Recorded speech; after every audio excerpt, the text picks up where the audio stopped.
Zdaj pa k Siriji. Skoraj leto dni po smrtonosnem sektaškem nasilju v provinciji z večinskim druzovskim prebivalstvom, ki je pretreslo državo, je uradnica ZN opozorila, da so prizadevanja za odpravo razkolov in stabilizacijo južne Sirije zastala. Preiskava Združenih narodov marca je razkrila, da je bilo lanskega julija ubitih več kot 1700 civilistov druzovske in beduinske skupnosti. Poročilo nadalje navaja, da so lahko vlada, sirske vladne sile, plemenski borci in oborožene druzovske skupine zagrešili vojne zločine. Namestnica posebnega odposlanca ZN za Sirijo trdi, da se vojaške aktivnosti IDF nadaljujejo v južni Siriji, kar naj bi bilo nasprotju s sporazumom o ločitvi sil iz leta 1974 in predstavlja dodatno oviro. Poslušajte.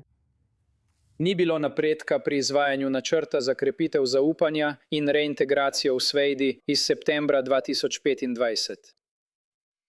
Temeljna vprašanja, ki so prispevala k nasilju julija 2025, ostajajo nerešena, vključno z ukrepi za zagotavljanje odgovornosti. Nezaupanje med Damaskom in akterji znotraj Svejde še vedno vztraja, prav tako močni občutki nezaupanja na družbeni ravni. Pozivi k odcepitvi znotraj Svejde ogrožajo enotnost in ozemeljsko celovitost države. Izraelske vojaške aktivnosti v južni Siriji so se nadaljevale, vključno s kršitvami sporazuma o ločitvi sil iz leta 1974. Izraelske sile so ohranile prisotnost na območju ločitve in skoraj vsakodnevno vdirale na del juga Sirije, vzpostavljale začasne kontrolne točke ter izvajale preiskave in pridržanja civilistov. Sirska vlada je ravnala zadržano, hkrati pa nakazovala pripravljenost na varnostni dogovor z Izraelom, čeprav do danes ni bil dosežen noben konkreten napredek. Združeni narodi v Siriji okrepijo svoja prizadevanja za reševanje potreb prizadetega prebivalstva ob nadaljevanju izraelskih vojaških aktivnosti.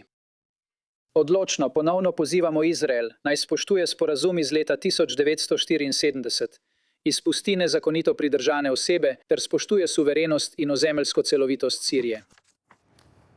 Zdaj se odpravljamo v Washington, kjer se nam pridružuje Haidil Awais, glavna urednica Jasur News. Dobro pozno jutro vam želim. Dobro jutro, hvala. Ali ima OZN tukaj prav? Mislim, da ne, ker vemo, da med obema stranema oziroma tremi stranmi, sirsko vlado, Izraelci in tudi Druzom v Suvejdi ni zaupanja. Druzi v Suvejdi menijo, da njihovih zahtev sirska vlada še ni izpolnila. V Suvejdi so se zgodili grozoviti pokoli nad Druzom. In vse do danes slišimo veliko govorjenja o odgovornosti, vendar še vedno ne vidimo nobene prave odgovornosti v Siriji. Nekateri ljudje, ki so šli in se snemali medtem, ko so izvajali pokole v Suvejdi, jih še vedno vidimo, kako se svobodno sprehajajo po Siriji. In zato niso doživeli nobenih posledic. Vidimo, da je druška skupnost tudi na drugih območjih, ne samo v Suvejdi, izpostavljena diskriminaciji in številnim krivicam. Strani ljudi, ki morda niso neposredno povezani s sirsko vlado, ampak prihajajo iz krogov vlade. Zato Druzi še vedno ne morejo zaupati, da bi bili del Sirije in pod upravo Damaska. In vemo, da je Izrael zaskrbljen. Ne želijo si še enega napada, kot je bil 7. oktober sirske strani. Zato vidimo nadaljevanje trenutnega statusa quo. Koliko menite, da bi lahko bil Izrael ovira za stabilnost v južni Siriji? Ovire je, da so Druzi pod nadzorom sirske vlade, kot si to želi sirska vlada. Torej, morda zatirani, morda ne uživajo svobode, ne? Doživljajo tistega, kar želijo doživeti v Novi Siriji. Vidimo nekaj kršitev, naprimer zdaj v mestu Said, Sidnaja, mestu s krščansko večino, kjer so krščanski mladostniki aretirani in izpostavljeni zatiranju zaradi trditev, da so bili povezani s prejšnjim režimom. Tako da, če bo Suvejda spet pod oblastjo Damaska, bomo morda videli podobne stvari, ki se bodo dogajale Druzom. Za Druze je ta izraelski nadzor ter povezava in odnos z Izraelom način, da jim omogočijo določeno stopnjo svobode in varnosti.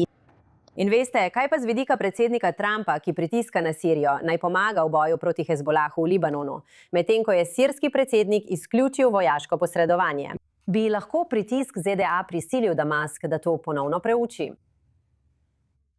Mislim, da vsak, ki zelo dobro pozna to regijo in seveda predsednik Trump ni eden izmed teh ljudi, zelo dobro razume, da to ni dobra rešitev. Ne za Sirce, ne za Libanonce, še posebej za libanonske kristjane in druze, pa tudi seveda za šiite in ne za Izrael. Torej, nihče ni zadovoljen s to idejo predsednika Trumpa. To je nekako podobno ideji, kot da bi priključili Kanado. Naj Kanada postane še ena ameriška zvezna država.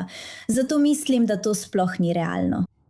Sirija še nima organizirane vojske. Obstaja koalicija milic, islamističnih milic, ki so bile nekoč del sirske opozicije in zdaj na nek način sodelujejo.